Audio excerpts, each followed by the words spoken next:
And there's one group getting caught up in the crossfire of technicalities when it comes to backlogs and also unclear paths to staying in the U.S. legally. We're talking about foreign-born religious workers. Our Ken Molesina going beyond the border tonight, speaking with a pastor who says if something doesn't change soon, he'll have to leave the country.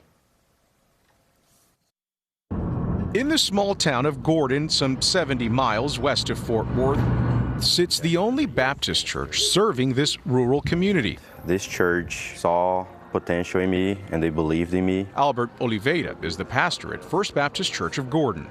This is a small church by most measures, but it means a great deal to you.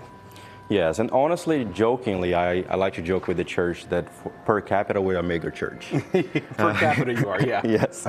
The joke is in the fact that the town has less than 500 people and more than 100 of them worship here. Guide him in whatever direction. What isn't as funny, though, to Pastor Albert is the predicament that he and his family now find themselves in. Amen. It honestly feels like we just got taken advantage of. You see, Oliveira is a Brazilian national who in 2020 was granted an R1 visa, which is given to religious workers. It's what allowed him to stay in the country and work for up to 5 years now. He has since filed a petition for an EB4 status. That's a different kind of visa, offering a pathway for immigrants seeking a green card.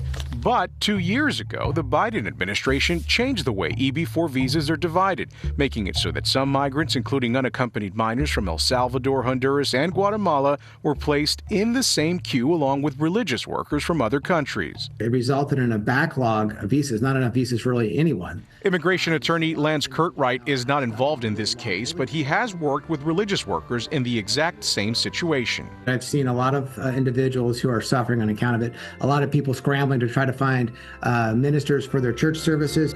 We're not the only church that is going through this. There are many pastors, many priests, people of different religions that are going through this in their place of faith. And the hope that we have is that this gets solved. Also leading to the backlog, an increased migration at the southern border, forcing more people to seek EB4 visas.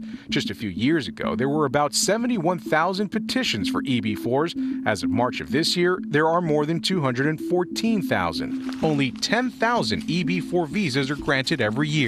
So Oliveira's only choice now is to take his family out of the country for a year and try and return at a later date, leaving this church and leaving this community without its pastor. Back at the church, You're already starting to pack up?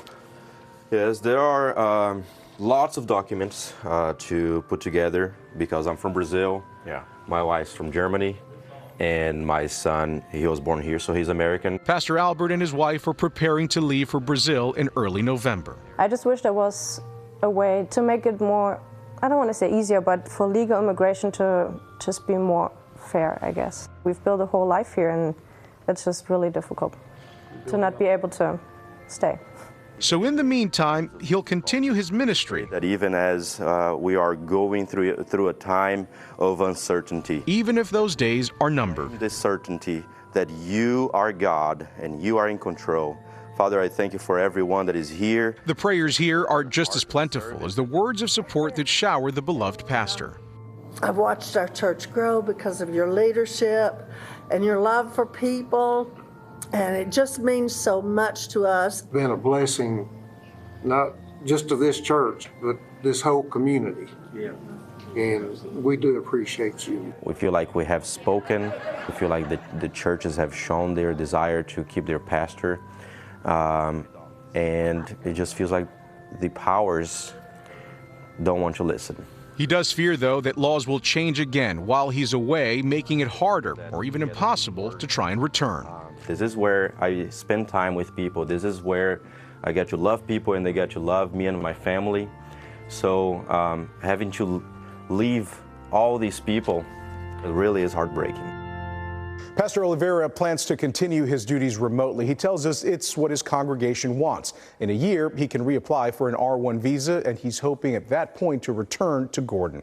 But even so, if this backlog is still an issue, Nicole, he'll have to leave the country again after the R1 visa's 5-year lifespan is up. And as you said, we know Oliveira and his congregants want to fix the situation, but has there been any action from lawmakers to address the issue? Yeah, they know about it. It was back in April that a bipartisan group of senators introduced the Religious Workforce Protection Act. That's what they called it. It's a bill that would allow foreign-born religious workers to remain in the U.S. while waiting for permanent residency. But for now, though, that bill remains pending in committee, so no movement on it just yet, Nicole. We know you'll stay on top of it. Always great insight, Ken. Thank you.